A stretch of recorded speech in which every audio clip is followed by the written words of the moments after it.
Hope you can all hear me okay.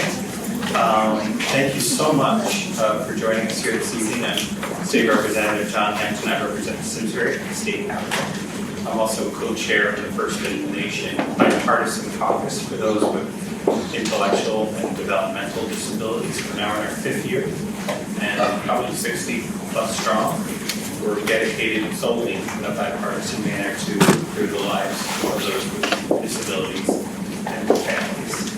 I want to thank the library for hosting us and for Simsbury Television as TV for filming it so folks can watch it at home, which is terrific. And we certainly do have a wonderful crowd. And I wanted to thank all of our panelists.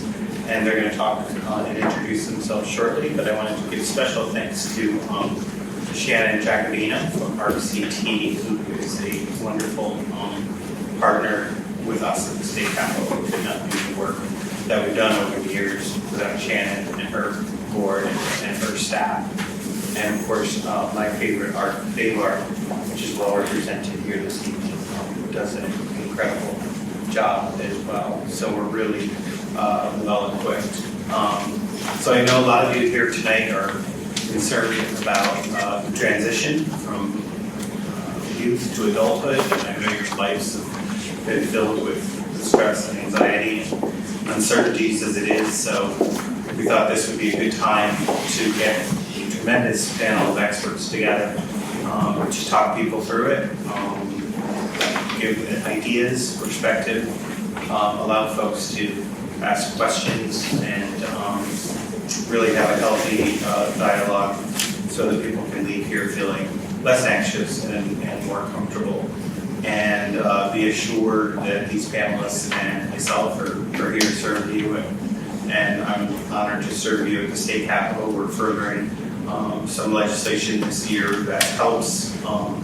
There's actually several bills that are regarding IDD and employment. Getting folks into jobs, into real jobs, and opening doors at workplaces for your kids to help them to transition. So we'll be keeping you posted on that. Also wanted to thank my staff, Jason from the Capitol. Jason's very familiar with Simsbury, and my intern from West Haven, one who waved. Thank you for being here. But I thought I would start by letting the panelists introduce themselves briefly, give a brief bio of themselves, 20-30 minutes should be fine now. And we'll start down here at the right. And again, thanks all for being here. Hi there, I'm Bridget Anuli. I'm the transition coordinator at Simsbury High School. I'm Lenz, the parent of a child with intellectual and developmental disabilities. I sit on the state bar. I used to be an advocate, and I'm happy so many of you are here. My husband's here too. Suzanne, Sinacori, and I am a parent. Hi, I'm Shannon Knall. I'm a parent to an 18-year-old with autism spectrum disorder, and I am also an advocacy ambassador for Autism Space in Connecticut. I also serve on Simsbury's Aging and Disability Commission. Hi, I'm Mallory Moreau. I'm with the Department of Developmental Services, a transition advisor for the North Region out of our romantic office. And I'm Steve Morris, the Executive Director of FAVAHR. Hi, I'm Marina Derman. I'm also a parent. I have 2 children, not children anymore, but 2 children with IDD and autism. One is 26, one is 24. So I've been through this already. Thank you. As you can see, we've got a wealth of talent, knowledge, background, and expertise. And again, starting down at the end, I'd ask each of you to talk about your perspective on transition and your thoughts and ideas and suggestions and some guideposts for folks. We really appreciate it. Okay, great. So at Simsbury High School, we run a program called STEP, and STEP is a supportive employment training program. Students within the Special Services Department are eligible for the program, and we provide different internships within the community. We probably have 20 to 25 kids that go out each year. We have tremendous partnerships with businesses and folks in the community who have allowed our kids to come in and do some job responsibilities for them. The kids go out for an internship generally about 2 hours, and we try to increase that for some of the kids if they're able to increase that time throughout the 4 years that they're in school. We try to make that a little bit longer. Some of the issues that we see that kind of continue to rotate through all the kids are stamina is a big concern. Kids just don't, you think an hour and a half, up 2 hours of internship, but a lot of the kids just don't have that kind of stamina. And our hope would be that when they leave us, we've gotten maybe a 2 hour block of time with a certain number of prompts or assistance from their job coaches, but increasing their stamina is something that we're constantly working on. Social skills is another area that they're great in the classroom with their peers, they're great with their teachers and their paras, but when they get out into the real world, out in the community, it's harder for them to have a conversation with their work colleagues or their managers. So that's another emphasis is communication and how communication is different when they're out at work. A lot of the kids, there's certain jobs that they like to do and certain jobs that they don't like to do. So getting our kids to do non-preferred jobs is always a challenge. We don't go to these positions and do a lot of maintenance, but there might be some, wiping off the tables at a pizza restaurant or taking out the trash at a certain office or another type of business. Vacuuming is a task that we do quite a bit. And there are tasks that the kids like, and they want to do those tasks. And just like all kids, there are some that they just kind of balk at, and they don't want to be involved in those kind of jobs. So our philosophy is that we try to give the kids a variety of job opportunities, so that they're able to maybe experience and we're able to observe what their strengths are, what kind of jobs they're good at. If any of the jobs seem to tap their interest, and then try to capitalize on those jobs. It's not a set program, so some kids stay in a job for a longer period of time because it seems to be a good match for them. Other kids, we kind of move them into different situations just to challenge them to see how it's going to work out for them. But increasing their independence, increasing their confidence, those are pretty much our goals for that type of a program. So, Thank you. you're welcome. Okay. Our son Dan has been out of the school system. He's 39 now, so he's been out for a while. But I still remember him trying to transition out of the school system at 21. He went to the Fountain Valley Transition Academy and then transitioned out because he wanted to go to college like his brothers did, so he made that happen. Is the lack of entitlement, and I'm sure you've heard this before, but there is no entitlement in the adult arena. For many of us, when we were in the school system, there were regs, there was IDEA, there was all types of things that were safety places for our kids, and they were going to be taken care of, and we were working with the school system and the different transition coordinators and special ed teachers. But once they leave at 21, nothing that you receive in the adult arena is granted to you. And so for us, some of the things that we had to learn from a different perspective, one of which was to advocate for our child. And we advocated while he was in school, but it's a different type of advocate. When he's in the adult arena, we had to educate ourselves about what was going on down at the state legislature. What kind of bills were being presented that were going to affect Dan's future. Was there going to be a decrease in the budget to DBS, which would affect whether Dan was going to be able to go into a day program or would get residential services. So we had to learn it all over again in a different way. And it's very important that you start looking at those things because what your child will receive will be based on what those budgets are and what those bills are that are coming out of the state legislature. I want to say thank you to John quickly, because it was John and Jay Case and FI who started the IDD caucus with the state ARC, and it's a bipartisan group, and we now have 70, 80 members, and it's the first IDD caucus in the country. And it's been incredible with the state ARC working with them, but they're your advocates, and those are the people you need to go to. You need to go to your local representatives. I think another thing is mentoring. We found parents who had been out ahead of us and started talking to them and hearing what they had to say.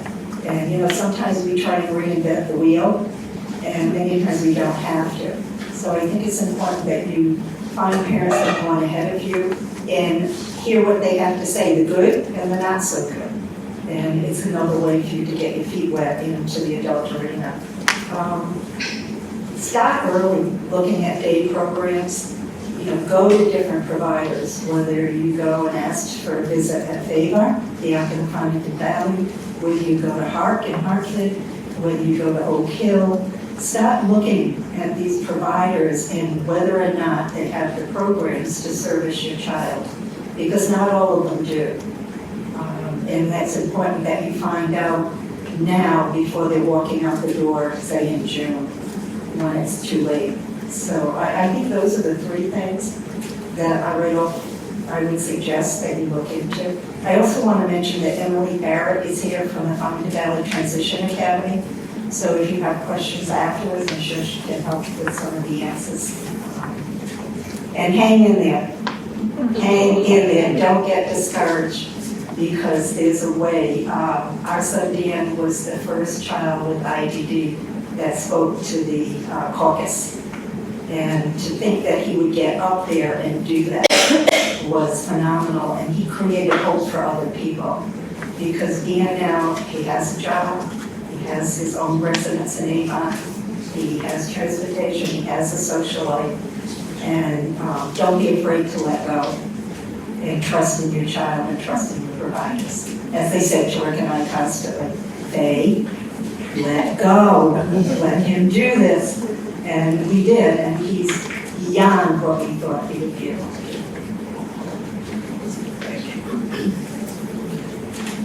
Okay, so if you weren't freaked out when you first got here, you are now. Transition. One of the biggest cliffs you're going to face. As soon as that little safety net at the high school is gone, you kind of go, oh my goodness. So, anybody who's in 6th grade should be starting to think about this. Unfortunately, we don't. Because if you don't know parents and you don't know any other kids that have gone through this process, you have no idea. So my 3 things: educate. Educate yourself. Talk to everybody. Talk to parents, talk to kids, talk to educators, talk to your government, your legislator. Find out what's available in your town. Find out what's available in other towns. Go on the web. It's a beautiful thing. I searched up college programs. There's amazing things out there. There are tons of college programs that are available for kids with ID, kids with autism. Lots of different opportunities. Know what your child's capable of, but be realistic, okay? So in your expectations, you need to kind of know what your child is capable of, and don't put them in a situation where they're set up to fail. That brings me to my second point, soft skills. Your child will be successful if your child knows how to use the telephone. Your child will be successful if your child knows how to answer a door appropriately. Your child will be successful if your child knows who to talk to and who not to talk to. Soft skills. Knowing that you need to have shoes on. Knowing that they need to be tied. Knowing that you can't go out looking dirty. Knowing how to wash your face after you eat. Soft skills. It's amazing how much time is taken in transition to teach soft skills. You need to do it. This is a parent's role. Kids will learn. They will become routine. It will become something that puts them a step forward into the process. What you're doing is you're basically propping them up and you're getting ready.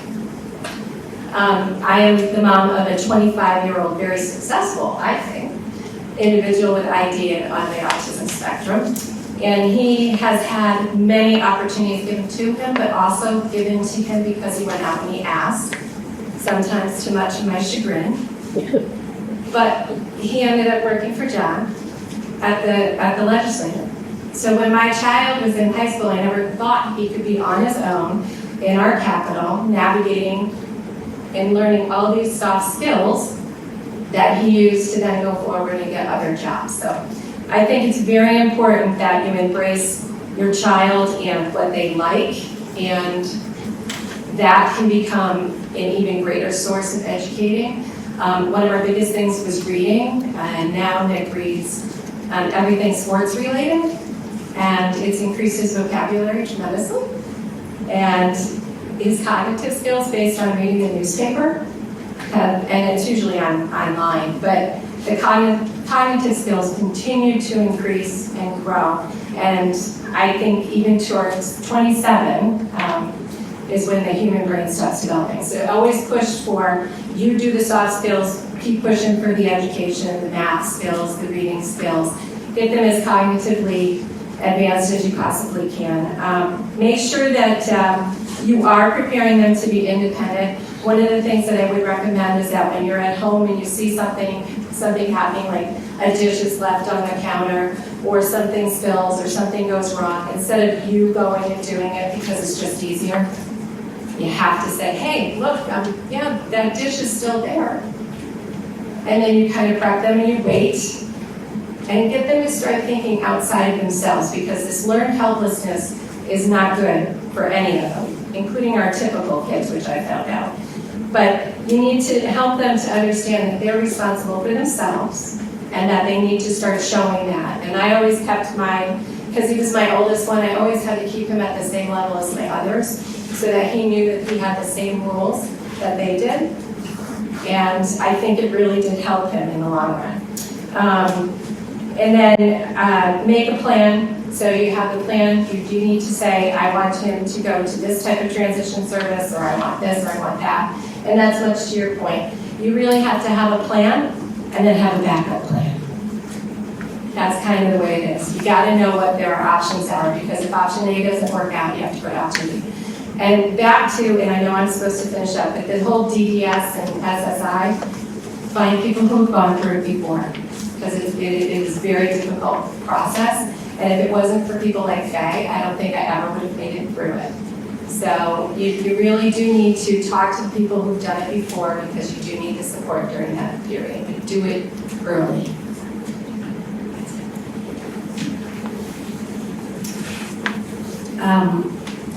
I always prefer at these sort of events to have Jack, my son, do the talking, because he is his own self-advocate. If you've met him before, he's very well versed on what he needs and what he doesn't need. So, but I'm here tonight to sort of speak to our experience and to his experience. And we are in a transition phase now from high school to the beyond. And I am continually asking, you keep hearing these words, transition, transition, transition. Well, transition to what? What is he going to do? Where is he going to go? And how is he going to be successful? So the things that I picked out is really important to our transition, and I hope will be helpful to those going through the high school into the beyond after, is the important role that your school district plays in making sure your transition plan is successful. And everybody's point earlier has been, make sure that you start early. And by law, your student is able to participate in their IEP between the ages of 14 and 16. So make sure that that is happening. Make sure that your child has a voice in your transition process. And know what the laws are. Know that your student can stay under with an IEP within their school district until the age of 21.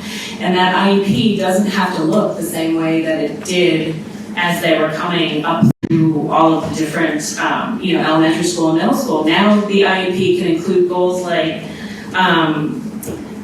employment, independent living skills, some of the soft skills that Suzanne was talking about, social skills, and that IEP can be reflective of the new path that you're on. And there are assessments that go along with that. The TPI, the Transition Planning Inventory, can help guide you as to what those IEP goals can be. And there is no shame in your child receiving services from your school district for as long as they possibly can. So don't ever feel that that is part of the equation. And as we transition now, Jack is in college part-time at the University of St. Joseph, and he is also doing internships that are supported by the Simsbury School District. So we're sort of in a weird purgatory of services right now, and but it seems to be working, and it seems to be what he needs. But it has opened up a whole new knowledge, skill set requirement for us to move forward. And so now we have been building this relationship with the accessibility coordinator at St. Joe's. So if your student is college bound, make sure that accessibility coordinator knows the ADA laws and knows how to work with professors to make sure that they are upholding those laws for your student. And you need to know those laws as well. We always need to know the laws.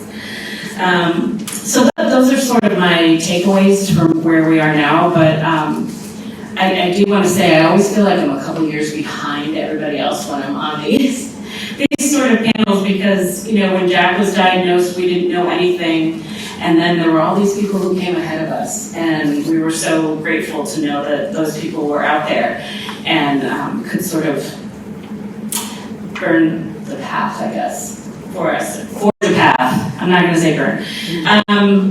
And cloud, right? With blood, sweat, and tears. And so, so here I am again, and just thank you all to the people who have come before us for all the work that you have done. I wanted to add my thank you, Shannon, 2 cents about advocacy, because Shannon's a very fierce advocate. She's a great advocate about engaging for local, state, and federal government. It's really important that if you're not from Simsbury, to engage and meet your legislators, invite them for coffee, invite them to your homes, invite them to the workplace. People assume that legislators know everything. Of course I do. But we come into our positions with our own experiences, but when we get to the Capitol, there's thousands of issues that are thrown at us. I had a chiropractor who was in my office and said, I want you to focus on being a chiropractor. And, people have environmental issues and healthcare issues. And so you have to be loud, and I'm not looking at you because you're loud, but not afraid to ask questions of your legislators and ask about laws and how the process works and what you're happy with, what you're not happy with. And the more voices we hear from, the better. That you stand up and write to us and email us and call us. Tomorrow, I don't know if some of you are coming to Family Hearing Day, which is an annual event that we host at the Capitol. We get hundreds of families who come to the Capitol to speak with one voice to share their stories and let us know what your priorities are. So again, you're preaching to the choir, but reach out to Senator Whitcoast. And again, if you're in another district, reach out to them and advocate for your family. Thank you. Hello there. I first want to start off by thanking the host tonight for having this event, because events like this is where our families get their information and get their resources. And so I also thank you as the audience for coming out, taking in time out of your busy schedules and your lives to be here. This is how you get a step ahead and get your information, and so I really appreciate you taking the time to be here to listen to us as a panel and be active in this and being part of planning early. You've heard it a couple of times tonight, and my notes say like 6 times over, plan early. So there's nothing else you take away from tonight. It's just start getting out there early and then gathering your information. To start off, I'm a transition advisor with Department of Developmental Services. So what is that? What do I do? It's actually a really great, really unique role, really important role that maybe could slide under the radar, but we're thankful that it doesn't. We're a resource. We're a resource to families, schools, agencies. We work in partnership with all of you. We're here to support and consult through those transition years. So we start tracking students that are eligible for DDS 5 years before they exit school at 21. So we're looking at those students 16 to 21 years of age. And we get really involved as a member of that team in that as we near that exit from school. We're up to a full complement of transition advisors right now, and by that I mean there's 9 of us in the state, 3 of us in each region. So tonight, please make sure you meet Jen Bundy, who is your Simsbury area transition advisor. I mentioned I was out of the Willimantic office. Jen works in the Newington office and covers the Simsbury area, so she's happy to meet you and talk to you tonight. If you forget our names or our faces, you can always get in touch with the transition advisor by contacting the DDS helpline, and we left the pamphlets up front for the DDS helpline. We've already said it tonight, but it's a very important planning note that DDS does not have mandated services. So unlike those services that you're used to receiving from school, DDS services are based upon eligibility and the resource allocated by the state legislature.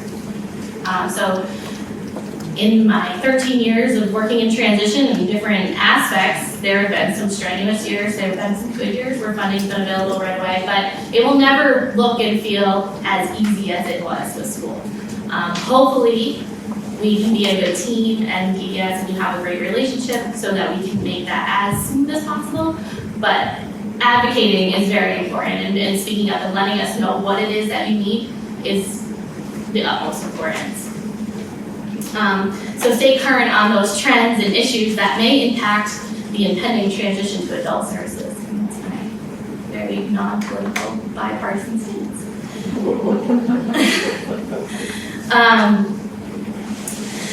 Other important family issues that we as transition advisors walk with families through are some important considerations, things like the age of maturity, understanding that it's part of that student's changing role, that they're going to be considered an adult decision maker at the age of 18, and helping families explore the number of options that can protect a student's decision making in a way that fits their abilities. We also want to help you try to understand the benefits that are available to you, things like SSI and Medicaid, and how that can impact your services.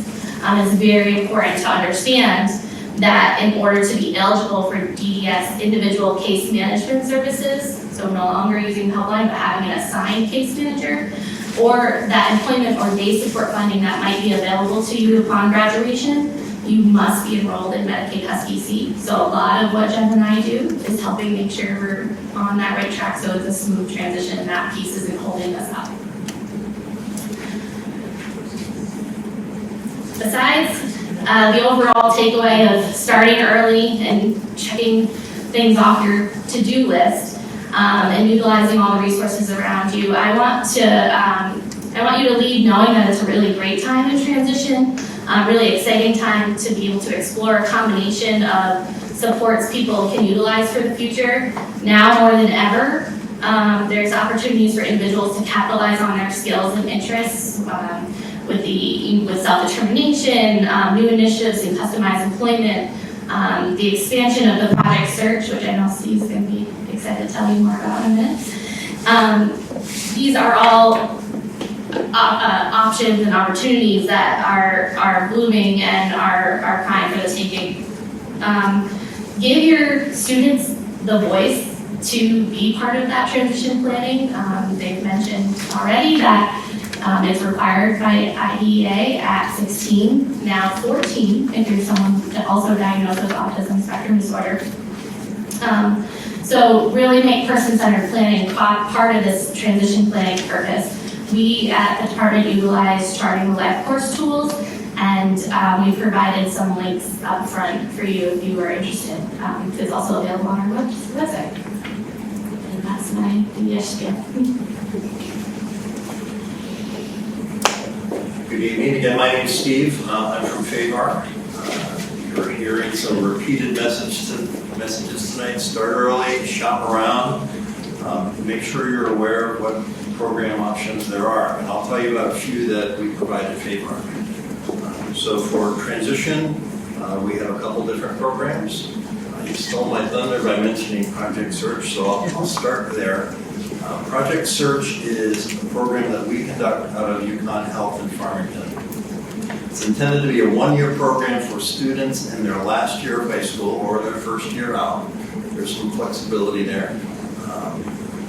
It's a full business immersion model, and that's one of the reasons it's so successful. And by that, I mean that the students or the recent graduates start their day out at UConn Health. They don't go to school and they don't come to FAVAHR. They go directly to UConn Health. They spend the entire day on the UConn campus. Throughout the school year, it's based on the school year schedule. They rotate through 3 internships. Before the internship in the morning, they gather, they talk about soft skills that are so important that you've been hearing about. They practice those soft skills. They engage those soft skills that they've learned throughout their internship. During their internship, they're semi-independent. We have job coaches that check on them, but don't stay with them all the time. They have a mentor within the department where they're interning that helps them if they need help. And what we found is that this, again, full business immersion model, like when you're trying to learn a new language, when you're in the workplace, you're learning those soft skills because you're there. That's what's acceptable, and that's what you see going on all around you. It's a much different experience than you can learn anywhere else, in the classroom or at home, or there's nothing like being there, right? Project Search nationally has one of the best success rates for placing graduates, their graduates in employment. I think it's about 75%. In 4 years of running our Project Search program at UConn Health, we've only not placed one person. So we've placed about 98% of all of our students. So we're very excited about that. And because of the success that we've had at UConn Health, 5 new Project Search programs started this year throughout the state. There's one in Torrington, and throughout other parts of the state. So if you're not from this area or you're not interested in Project Search at UConn Health, there are other Project Search locations and options if that's something that you might be interested in. We also have a college campus-based program for those students who are interested in a college experience with their same age peers. Ours takes place at Tungus Community College in Farmington. So we have a combination of class supports. We're on campus. We have a classroom there where, again, students start out together in the morning. They either go off to their class with an aid that we provide or not if they don't need that. We help people with homework. We help them place them with job internships on campus and off. So it's a combination of work and school. And again, that's right for some people and not others. And then for those students who aren't employment focused or school focused, we can customize programs for people who are interested in volunteering or other types of things that might lead to an adult day program. So those are our transition programs for students 16 to 21. Project Search can extend beyond 21, as I mentioned. And then for adults, we have employment programs, competitive employment, we have group employment, we have non-employment programs for folks who aren't employment focused, and we have a new program that's just starting called Pathways. Well, typically, if a student at age 21 who's just graduated wants to get on the employment track but may not be ready for that, a couple different things have happened in the past. So they either go into a day program, which unfortunately can be a bit of a dead end because it's hard to get out of that once you get in, because it's not employment focused. Even though many of them, ours included in FAVAHR, do lots of volunteering, volunteering is not so much to learn work skills, it's more focused on community engagement. And that's a big difference. Pathways program uses volunteering and paid work, a combination of both. When they do volunteering, the goal is work skills. And to be structured so that it's more like a work day. So lots of options during transition, after graduation, and not just at FAVAHR, at Park, and at Oakville, and all of the other agencies that might be in your particular area. Look around and shop around, and find out what's best for your son or daughter.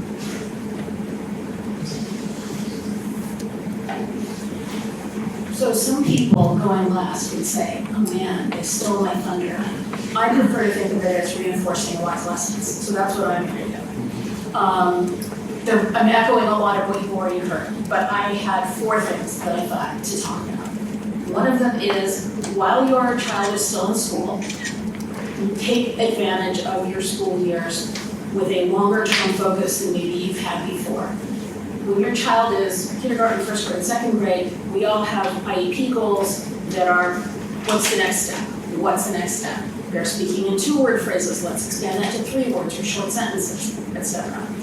When your child enters the teen years, you are wise if you stop thinking one step ahead and lift your head and think of the horizon. Where do you see your child, the best you can guess, living in the future? Are they going to go to college? Yes or no? Are they going to live at home with you, or are they going to live in an apartment with a roommate? Are they going to live by themselves? Are they going to be a person who is employed? Will they drive or not? All of those things are things that, as a wise mentor once told me, every single thing that you are doing for your child, someday you will be paying someone to do for them. So that means the more, back to the point about soft skills and also in-the-house skills, if you, for instance, imagine your child living in an apartment with a roommate, the fact that you're still doing their laundry at age 17 is doing them no favors. Same with employment skills, same with all the other skills for whatever that future is that you see for them. My second point echoes the education piece for a couple of reasons. The more you can get educated, the better. So for now, you've spent up to 15 years climbing this mountain called the education system, only to get over the crest and find another mountain. Because the adult services system is like a whole different animal, and you've learned all the lingo with IEPs and IDEA and how to read and IQ tests and all the other great stuff that you've learned to become a good advocate for your child in the school system, and now you get to forget pretty much all of that and learn a whole bunch of new lingo and buzzwords and rules. And that's fine, and you're going to do it, but you just have to do it.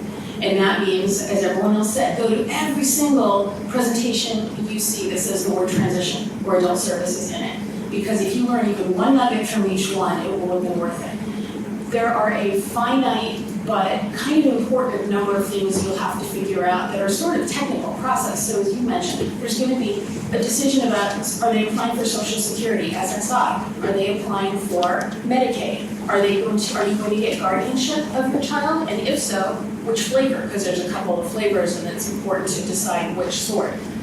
If they're going to get DES services, there's an application process for that.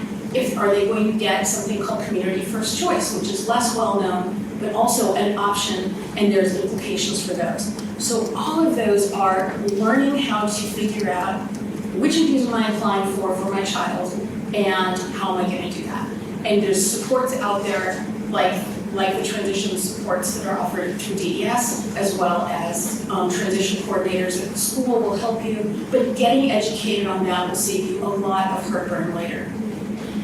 And the other piece of that is, again, the idea that all of our children are going to take different paths. So the fact that everybody that you know, their kid went into a day program, that may mean that your child will also go into a day program, but maybe it doesn't. And so maybe you need to also be researching things like, well, maybe I see employment in my child's future. And maybe instead of taking the DES dollars that I might be allocated, instead of just taking them and using them with an agency, I might do self-direction, which just means using them in a different way. I might build my own program. All of those things take you figuring out your own child's path, which means goes back to education. My second thought on this is organization. And this is because, man, you know, if the school system, I always thought our children are single-handedly the worst environmental disaster of the universe. Because you've got IEPs, and then you've got more IEPs, and then you've got quarterly things which were just as big as the IEPs. And then and so the paper monsters that your child was in high school, guess what? It gets worse later. Because you will, assuming you get all of these services I talked about, you'll get stuff from Social Security, SSI. You will get stuff from Medicaid, sometimes in triplicate, because they will send it to you, your husband, and your child, 3 pieces of paper. You will get things directly from your guardianship, you will get things from DDS, you have to do annual redeterminations to show that you are still qualified for them. That paper comes. If you are not a really organized person, start to think about that. Folders, putting the paperwork into your folder, because next year when you have to file that same piece of paper again, if what you have is one giant pile on your desk, it's really, really ugly, I've got to tell you. So right now, think about, or as you get to the point of applying for these things, having an organization system in place just to manage the paperwork will save you a lot of stomach aches. And the last thing I would say is echoing the desire for advocacy. Because some of the dollars that your child might get are federal dollars, and you have, very little, short of going to DC, you have very little control over those. But many of them that are pivotal and important are state dollars. And so they are resting on this squishy foundation of state dollars in a budget that changes every single year.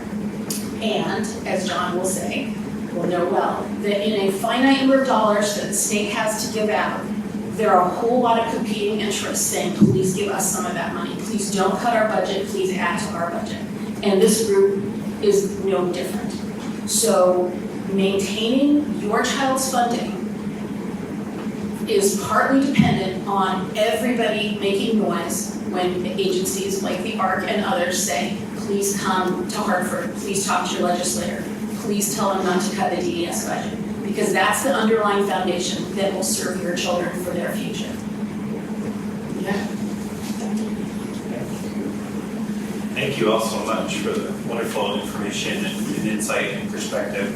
Just want to see if we wanted to open it up to questions. There you go. Yes, we have like Oprah, we have Thank you all for coming and talking tonight. I appreciate it. My son just turned 21, and there is another hill, except for we've got the oxygen tank on the other side of me. I think I'm ahead of things, and then I find out that there's another mountain, which you guys have said. One thing that I found recently is trying to find different programs that are out there.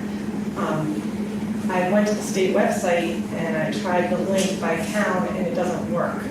And so there's lots of names, some are attorneys, some are programs, and so it's really hard to figure out. They are working on that, they are fixing on those links. And you can also go to the specific agencies after you search by town. If you see that agency on there, you can actually profile that specifically. Do you want to give her the name? Yeah, maybe you should say, I'm sorry. No worries. They are trying to fix that on the DDS website right now. But if you go to a specific agency, you could look it up on the specific agency and see the profile and what services are offered here if that's any help.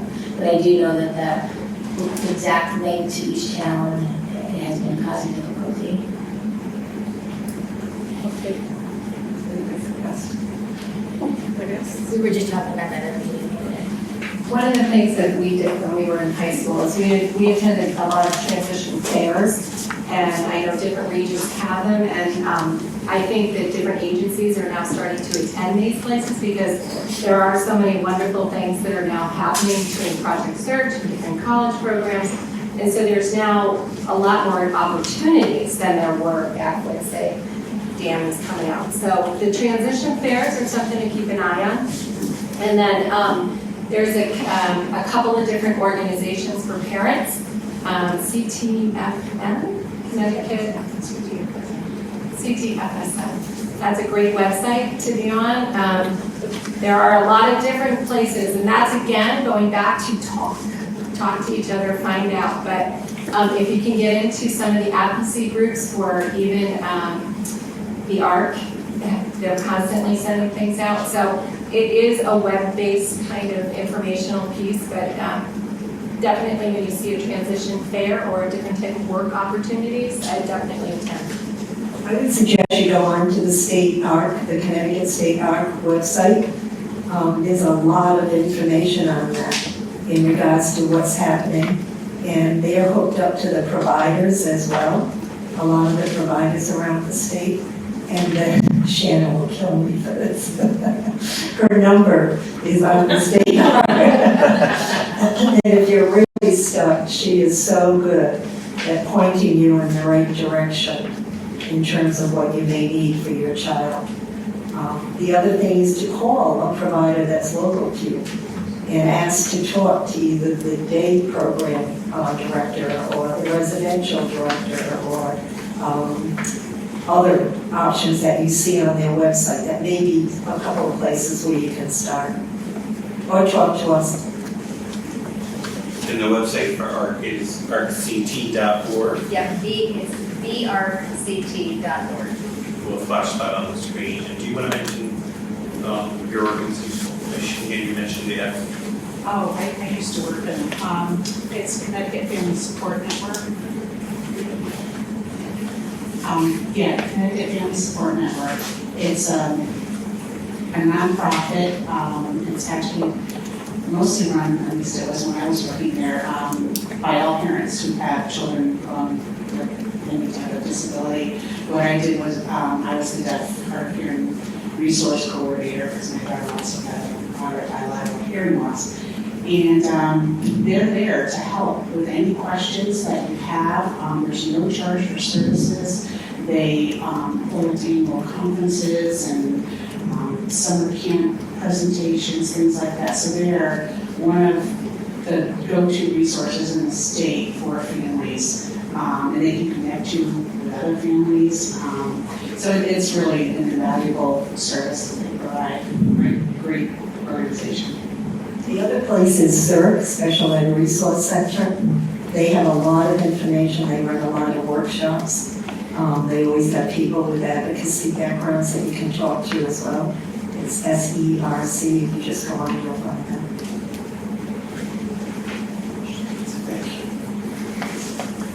Going off a different topic, I've got actually two things that I'd like to talk about. For those of you who have younger kids, my son is 21 and he will be getting out of the Transition Academy, RISE, in Winterlocks come June.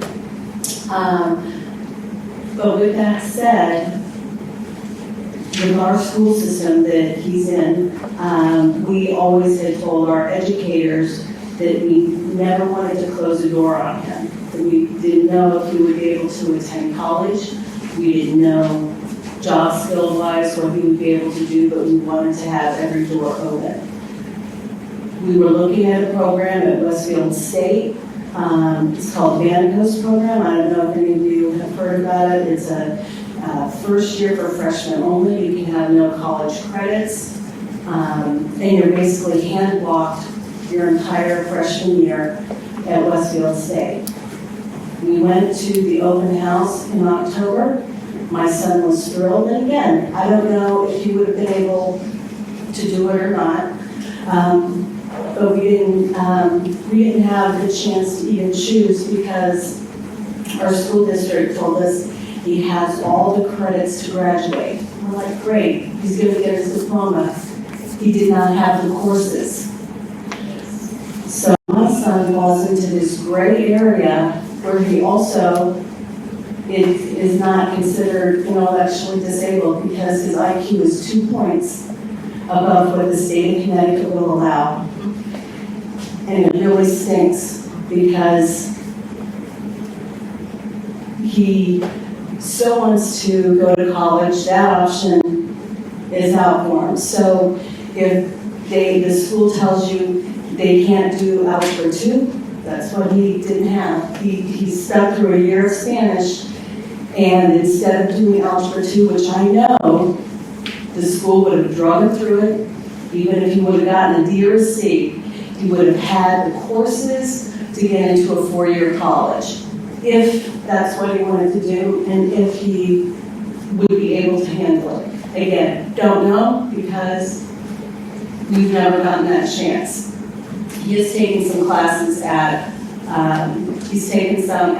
Manchester Community College, and he's gotten accommodations, but again, you have to also understand that in college, there are no modifications. So they are expected to do the exact coursework of their peers sitting next to them, get long run tests and things like that.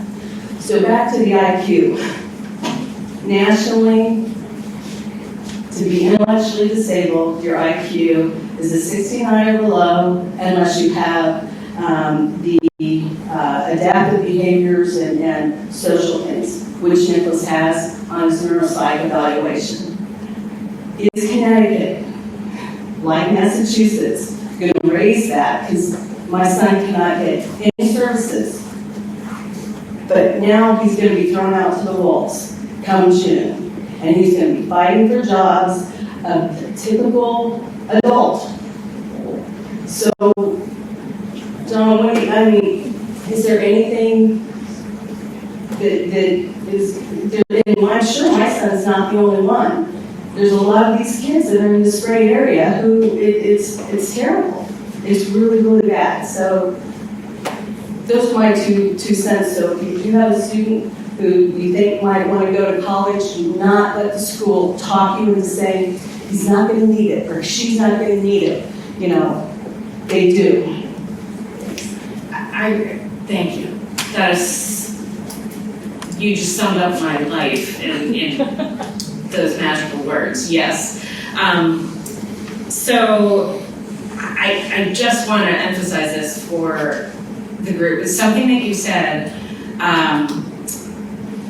accommodations and modifications, two vastly different things. And I think one of the things that we struggled with most in the college transition was that there are no accommodations, that you need modifications, sorry. There are accommodations, right. Yes. They're according to the American with Disabilities Act. They are not enough. Right. They are not necessarily appropriate, but they're all that we have. And that distinction of being a couple points over qualifying for an intellectual disability is huge. And I know that based on some discussions that we've had, that DDS is going to be looking at some of those numbers as to students with autism and IDD and who that population is. So we need to get at that. Thank you. Yes. So John, you should listen to me. That's really important. You in the gray area? Same vote. Yeah. Third vote. Fourth vote. 26, not 21. Wow. Okay. Exact same, John knows, exact same scenario. In Mass, it's still, the level is 69 and below. But if you have all these, they're adaptive behaviors. I just pulled a thing up. Conceptual skills, language, literacy. They can't do it with money, time, distance, social skills, responsibilities, problem solving, practical skills of daily living. It is all part of the neuropsych evaluation. Connecticut does not look at that. So with Nicholas having an IQ of 72, he's got all these. If we lived in Massachusetts, he'd be getting all these services. And we do have conservatorship of him because we couldn't get guardianship of him because his IQ is too high. And whoever thought you'd want your child to have a lower IQ? So I'm wondering if maybe the parents who are in that situation, maybe afterwards we can get people together and we can talk with John and we can see if maybe there's a conversation to be had. Yeah. Is there any other questions? Well, I third that motion, or fourth that, No. I'm willing to stay afterwards to talk to people and, so that we can talk about that issue and we can talk about how maybe you can work together to work with legislators on that, because it's definitely an issue that impacts a lot of people. I know half the parents from all the years. Shannon, good to have you back. It's been a few years. On that motion, though, I'd like to see it. I know resources are tight, I understand that. But I'd like to see it carve out with, forgive me, FAVAHR or some of these other nonprofits, or even DDS, for the high functioning, kind of that gray area. These kids are so smart, and they can go to college. And they have these barriers, and all we need is a little carve out of resources, just like that job research that you have, sir. Like projects, a carve out for the very high functioning, very academic, very strong academically, but it's those autism related things that get in the way. The soft skills. Not necessarily you can't tie your shoes, you can't tie a tie. It's the communication and the soft skills and how to link, not just they can link sentences, but how to link paragraphs. And we need to carve out for that particular subset. And that's all I really wanted to say. Thank you. Thank you. So I will be taking you to another side of the road. So my son is 15 years old and he is very low functioning. So I'll say around 2 or 3 years old, non-verbal, and totally reliable on us for even a single thing like feeding and all that stuff. He can walk and all that stuff. So we're on totally other side of the journey, like which I'm hearing right from. So what are the resources? I heard from all of you that we have to start early. He's 15. How soon we have to start, like 15, 16 of the age? And then what are the options for the low functioning kids who cannot talk, who have behavior issues and who are dependent on everything, dressing up, bathing and all that stuff. So what I'm sure that I aspire him to be like independent, whether it's eating or feeding and telling us that why exactly he's crying or getting frustrated, but that is not the case always. So I know there are day programs, but those day programs, I think I heard Steve are like kind of that road. So because I do think like eventually he should be able to do some kind of work and aspire rather than just going to day program and doing the same skills that he has been learning since he went to school, like 3 years old. So I just want to know more about those options for low functioning kids. Second vote. So agencies like FAVAHR can and do work with school systems, and there's a number of different approaches that can be customized based on a particular situation. So as early as age 16, agencies, again, like FAVAHR, offer summer programs. We can start working with schools so that maybe not on a full-time basis, but maybe when they're 16 or 17, they start coming to a transition day program, a day a week. And then the next year, maybe it's 2 days a week, and gradually increasing so that by the time they're 21, they've already made the transition.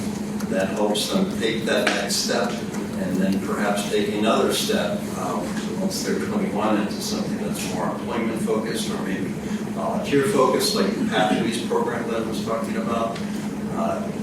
We found that it really needs to be customized and there needs to be a collaborative effort with the school system. And that can look lots of different ways depending on the school system and the adult service agency that's helping. So I would talk to your school system. I would find out from the adult agencies in your area which ones have relationships with those school systems. And it can look lots of different ways. So FAVAHR also has recreation programs that occur evenings and weekends. That's another way to start transitioning a younger person into after-school type programs, after 21 programs. So lots of options to start that transition process as soon as possible, as early as possible, that makes sense for your particular family situation. Make sure that you apply for those programs. I think what Steve's saying is absolutely correct. But you need to talk to your school system saying what's available in our area, and then talk to some of the providers to see what they have. Go on their websites, see what kind of summer programs they have, see what kind of recreational programs they have. Call Ms. DDS, Valerie, call and talk to that case manager's hotline, even though your child isn't going to get a case manager for a number of years. At least talk to them about what should I be doing now at the age of 15 to prepare my child for the adult world. You know, we start at 14. What's out there? What's available? You know, have you had a mapping or one of the other programs that says, you know, what are my long-term goals? The McGill Action Plan used to be around. There's others that they're using now. You know, what are my long-term goals for my child? What are his long-term goals for himself? What are his short-term goals? What are his dreams? What are my dreams? What are my fears? So you start to have some of that organizational ideas of where your child's going. And don't be afraid to dream. You mentioned working, holding a job. Okay, what kind of job? What are his strengths right now? What are you doing in the school system to play to those strengths, recognizing that there's also weaknesses? That's where you need to start. You need to do it now. Don't wait till 16, do it now. The other thing to think about, getting ahead to the lingo you'll start learning, is when we say day program, there's lots of different kinds of day programs, and they are maybe grossly divided into two different kinds. One is called DSO, or day support option, and those tend to be more activities-based. So they're doing some fun things, they're going out in the community, maybe there's a little bit of volunteering, and so that is mainly for a certain profile person who that makes sense in terms of structuring their day.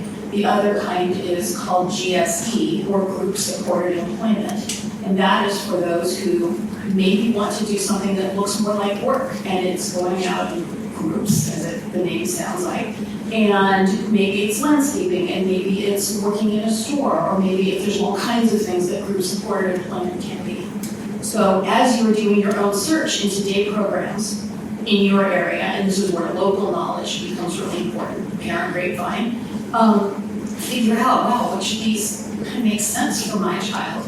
And as you get to the point where you start actually visiting those programs, which may be a few years out, some of them you're going to visit and just say, oh my gosh, this is not for me. This is not for my child. Maybe, there's a program that is very medically oriented for extremely medically affected individuals, and they're all 60 and above. And your child isn't medically affected and is coming in as a 21-year-old, and you look at that and say, not for me. On the other hand, you might meet one and say, wow, this is a group of peers I could see my kid with. So that's going to make a difference as well as part of your education process. And maybe you're going to look at all the day programs in your area and not like any of them, and you will have to come up with kind of something you're going to build your own, and that's also an option. It's more work, but it is what some families have chosen to do instead.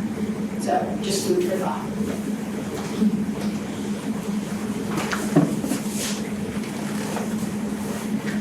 My question actually goes a little bit of something about what you had just said. My son is 17 years old. He is getting ready for transition. I've been planning this now for 14 years. And what I find myself doing is planning for his transition as I'm thinking about my retirement. And I'm thinking, can I retire? Will I ever retire? Am I always going to be working as his advocate, as his support? And what is he going to be able to do? And one of the things that they start doing in the high school level is start doing some of the vocational inventories. And what I've been finding is that the programs that are out there that they're trying to move these children to and young adults are of very particular jobs all the time. The service industry, the food industry, and our children have broader interests than that. But I'm not finding that there's a whole lot of programming out there that meets the broad interests. And I know that the first lady, I'm sorry, I don't remember your name, made a comment that really stuck with me because it really is the bane of what's happening for my son right now is, they don't like non-preferred jobs. No shit, no, neither do I. We get to choose, right? We get because we're not intellectually disabled. We don't have to rely on programming and state funding, so we can choose our jobs, and many of us do. And I think one of the things that really has to have a hard look is, I've looked very much into Project Search, but there has to be a broader spectrum of jobs for our kids. They can do a lot more. They can do a tremendous amount. I love seeing Nick all the time. And I always look at him and I said to my son, this is somebody that should be somebody you look up to. Nick pushes for himself. He does a lot of things. And, you know, he has a mom who is very supportive. I'm sure his whole family is. But there needs to be a broader availability of vocational options for our kids. They don't just clean tables. They don't just serve food. We really need to look at what those options are and allow them to have other dreams and desires. My son wants to be in theater. I'm finding it really impossible to find a program for him to do theater. So much so that I'm actually looking outside the state for programs for my son. I'm not focusing just on Connecticut. But I think that one of the things that DSS needs to look at, and I never see the Bureau of Rehab Services at any of these programs. I don't even know what they do. And so, you know, can any of you speak to what the variety or the options in employment that doesn't talk to service industry jobs for our young adults? They call it food, filth, and flowers. That's right. Exactly what you're trying to I'm the mom of Nick, and Nick is the cameraman for tonight. A lot of people don't. I didn't really go into who Nick was because I knew he was behind that camera. The ability that we speak of is in every one of our children. It just needs to be embraced by that one person. And our success is based on the fact that we've been blessed with many people who have taken a chance on our child. But our child also said, I'm not going to back down. So we, in the situation we're in, Nick works at Means, and it's a company that the two employers have taken on a 50-50 work environment. So 50% of the staff has different abilities, and the other has typical. The biggest push that they're having right now is trying to get different employers. So if you go and you talk to your friends that own businesses, that are in a position to hire, encourage them to hire. Encourage your legislators to make tax credits for hiring people that have disabilities. These are the types of things, this is the type of advocacy that we're talking about, that when you do have older children, that you need to then go into a different realm. Be creative with how you find jobs. Just because a job doesn't pay doesn't mean it's not going to be a great look on a resume. Volunteer, work in a theater, hand out brochures at the Bushnell. Get to know people. We networked. We liked sports, we go to sports. We liked film, we started working at SCTV. We networked. Everywhere we went, he asked. He asked for a job. He asked John for a job. He asked. Everyone that goes out and does that, they get to see that the ability is there. They just need a chance. And people need to work creatively to help find something. But we volunteered a lot. And by doing so, he worked on himself and he worked on his skills. And we were able to find different niches. So I think that talking to your legislators is a really good idea. Talking to your friends who own businesses is a great idea. Even places that you go and you like to visit. Say, hey, have you ever thought about this? Just an idea. So to that point, we have two bills up this year. Shannon was very helpful in authoring the legislation to incentivize through tax breaks companies to hire those with disabilities. And so there's actually a list of bills that Shannon has at the table that you should be following among other bills to support the IDD community. But we're very focused on employment this year. And yeah, Nick was the best intern I ever had. He was focused on the camera. And every day, Jason and I would say, you know what, let's try him on this today. And Nick would go and do it the next day. And one day I asked where Nick was, and Jason said very nonplussed. He said, he's with the governor. And I said, what? He gave me a cell phone, and there he was with the governor. Of course, I had never met the governor, but Nick was out there networking, and I'm just afraid he's going to run against me. We have 3 now IDE interns, and they're the very best, and we utilize their skills and maximize their skills and potential. And so employment is very high on our list this year at the state capitol, opening doors and helping FAVAHR, groups like FAVAHR to open doors. Can I just say that there is a public hearing this Thursday on the House Bill 5059, which is one of the bills that I put on here. I will send information out to everybody about, you can submit testimony in writing. It doesn't have to be anything elaborate or huge, but, it really does matter. If you, this is the advocacy that Marina and Faye and some of the other people were talking about. If you take a moment to submit testimony and let legislators know that this is a good idea and why it's a good idea and what kind of difference it would make in your son's life or, your children's lives, then it does matter. So I will send everybody information on how you can submit testimony on that bill and other bills this session as well. Thank you. And we certainly want to keep up the pressure on the budget side to make sure that DDS is properly funded and no cuts, no harm is done. I'm sorry. Can I just add one thing to your question about theater? My son is also a theater guy. And he is involved with FAVAHR and their musical this spring, and we will actually be playing Aladdin. So everybody, June 18th. So FAVAHR has been a great resource for us for that as well, just FYI. My son's a bartender in Mamma Mia and Granby. Come and see him.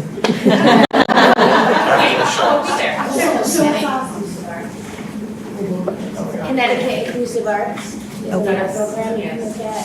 Thank you. You said Connecticut Inclusive Arts? Yes.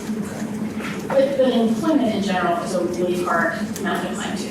I will say that, first of all, let's back up and say employment is not for everybody. And so if you're a parent who does not believe that employment is your child's future, there's no shame attached to that. Of my 2 boys I told you about, one of them is someone who will work, is working now, and one will never work because of his capability level. And that's just is what it is. So just putting that out there. But for those where work is their hope or desire, and their hope and desire, it's really hard because it counts on an employer, this is the free market, to say, I'm going to take a chance on this kid, or a group of kids if it's a group who's coming in. It is a long, hard process. Anybody who knows who's been on the vocational development side, to go up and down the street saying, hi, Dunkin' Donuts, would you take a person with a disability into your organization? And if there might be a manager who has a nephew with autism, and say, absolutely. And there might be a manager who says, oh, that's scary, or oh, that's just hard, or oh, will I become a job coach? There's not enough room for a job coach in my kitchen. And so there's 1,001 reasons why they will say, no. So that is exactly the reason why parents all over the country, as you've all seen in the news, are starting their own businesses to employ people with disabilities. Everybody's heard Biddy and Bo's. Beans is a fabulous, fabulous coffee shop down our way. We're working on starting a movie theater, not a live theater, but a movie theater to employ people with disabilities. And that's another path as well. But just acknowledging that it's not easy. It's another group, Futures, out of West Hartford, and they are in the Hospital for Special Care. And they have a cafe in there, but they also have working in the gift shop. And so they've taken both of them. And they're going to open one in, is it West Hartford? Yeah. So there's a lot of new things that are going on. I think DDS has been trying to get people to be more creative. I know there's some grants that are being given along those lines. Again, it's the adult arena. And I know Steve has mentioned to us several times, is if you know someone, if you have a contact in a business, and you can get a provider like FAVAHR or HEART in the door, you have to get to the right person. And even for the search program, right, Steve? It took a while to get to the right person before you kind of agree. Sure, I'll add to that. I mean, it's true. Agencies like FAVAHR definitely need to be more creative and work differently and harder and figure out how to utilize social media to get the word out there about the capabilities of people with IED. And we need to do that. But even if we do that much, much better, the employer barrier is still going to be there. And as Faye mentioned, sometimes it's simply getting to the right person, the decision maker. And that's not always the obvious person or the person in HR. Sometimes it's the owner or the manager. And so bills like the one that John talked about that will help incentivize employers to give it a try. Having more project search programs in different parts of the state where there's employment visible through the internships without the commitment of hiring people allows these employers to see the capabilities of people. None of the employers that host project search programs are required to hire any of the interns, but we find that up to 20% of the interns do get hired because people's minds are changed when they see the interns working. And so the more we can get out there, the more minds are going to be changed and the more employers will be open to this. In the meantime, we need connections and networks and people who know people. Can I follow up on that? There's somebody that. Need a question first.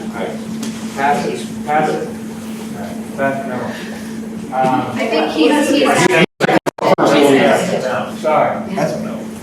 I wanted to circle back to the credits that our friend from Windsor Locks mentioned. I teach high school and college. I want to use an analogy for this.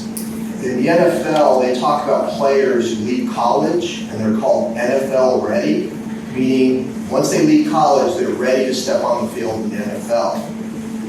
And some are not ready, and they sit on the bench, and they have to be trained even more. And that's what happens to a lot of our kids. They leave high school, they leave public education, and they're not ready to be college students, and now they have to go to college to learn to be college students. That's a lot of money. They don't get the supports. So what I suggest is you focus the credits and all the learning to prepare your student to be NFL ready. So that when they finish high school, they are ready at that moment to be college students. They need to take Algebra 2. They need to be successful at Algebra 2. And they have to do it independently.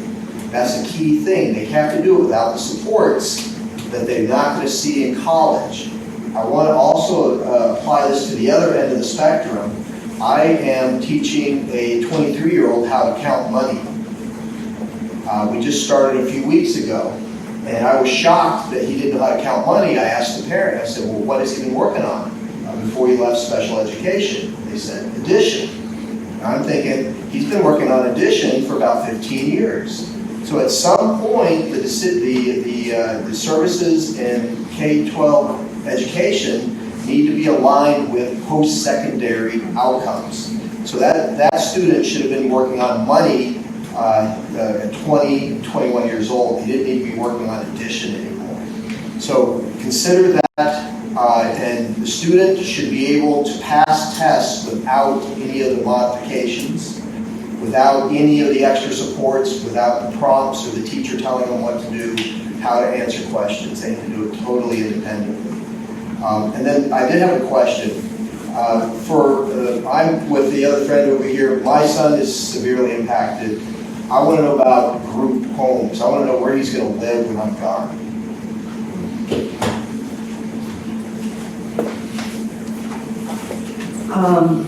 A lot of that's going to depend on the level of need of your child. We all know what the level of need is. All my kids have been tested on that. And whether it's a group home, whether it's, what? I think so. You don't know if they're in high school.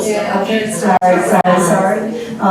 Level of need is a testing that is done. It's on your child to see where they fit into the adult arena, whether they have a level of need of 8 or whether they have a level of need of 1. The higher the level, the more services they will need. And they will receive more money as a result of that. And it's through DDS, not through the school system. Yes, and it's through DDS, not the school system. So that's one of the things that will happen when your child leaves the school system and you go into the DDS arena. When you're filling that out from a parent's point of view, I will tell you, take away all the supports that you give your child. Be very careful when you're filling that out, because a lot of us realize that we're constantly helping our child and unconsciously helping our child. So if it asks you, can your child dress himself? And you go, yeah, he does a good job. And then you say yes, and you realize that you're helping your child get dressed. You're tying the shoes, you're buttoning the shirt, you're tucking in the shirt into the pants. So read that carefully when it occurs. But secondly, I think there are many different residential services out there, and where your child is going will be based on that level of need. And there's a waiting list. I don't know, Shannon, is it still 2,000, or what is the waiting list? I mean, It's not a waiting list. Yeah. There's a waiting list for residential funding through DDS. And so this year, we're asking the legislature, because there is a surplus this year, we're asking the legislature to put some money into that waiting list so that some of the people who are waiting for services will have access to residential supports. But, I mean, there is, I would say, a variety of residential supports. You know, there are group homes, but there's a lot of other options, I think, that people have. And so I think what you're going to be looking for is really going to depend on not just your son's level of need, but what you think the best option is for him based on what's available to you. Again, you know, everybody here who signed up and who gave me your email address, I will contact you and I will give you information on how you can reach out to legislators. You know, you are going to have to advocate with the legislature to get more funding, or to, you know, to get bills passed that are going to help your kids have access to better jobs. And so I'll send that information out to you. Is it correct to say that at this point there really are zero options for our low-functioning kids as far as residential, even looking out 10 years out? I think we have to be realistic about that. Yeah, your level of need isn't, you know, right now, people are pretty much given funding for residential supports based on whether or not they are what DDS deems an emergency. And that could be, you know, the death of the last caregiver. It can be other things as well. But, you know, there isn't money there to take people off the list in a more planful way, which is very unfortunate. There are other programs. There's a program called Community First Choice. That program, unlike DDS services, which are Medicaid waiver services, Community First Choice is a state plan option, which means it's an entitlement if you are eligible for the program. And anybody who's eligible for DDS services is eligible for Community First Choice. The only caveat is that you have to self-direct those services. So you can't hire FAVAHR to provide those services. You have to hire your own staff. And in general, by itself, Community First Choice isn't enough to just cover an entire residential program. It could be a piece of a patchwork or a piece of a puzzle. But I think the most important message here is that that's a scarce resource, residential funding is. And so set your expectations if you're not going to say, wow, my kid's 21. I think I'd like to live in a group home and have that happen. There's people who've been on the waiting list for, you know, a decade. And it all depends on a bunch of factors, including that level of need, including your age, including a bunch of other things that relate to the thing that might push your individual into the place where they're getting their funding. So I know that people are probably getting ready to go, but I want to let you know that there will be a conference on April 7th called Building a Great Life Conference. And some of the issues that you raise, like residential supports, there'll be presentations and workshops on a variety of different issues that people can go to. The conference is free. It's in Farmington. It's all day long, so I will send to everybody who gave us their email address. I'll send you the link for that as well. Will the Bureau of Rehab Services be there?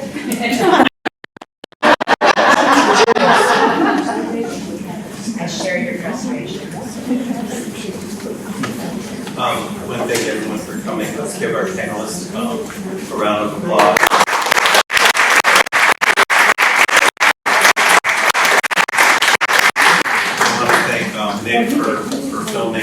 A special thanks to Shannon and to Lenz for organizing this, with Jason, and for all of you coming out. And obviously, we'll stay a few minutes after if you still have questions or concerns.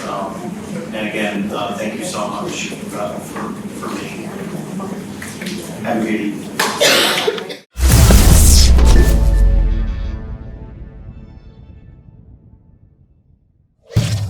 Funding for Simsbury Community Television is provided in part by contributions from viewers like you. Thank you.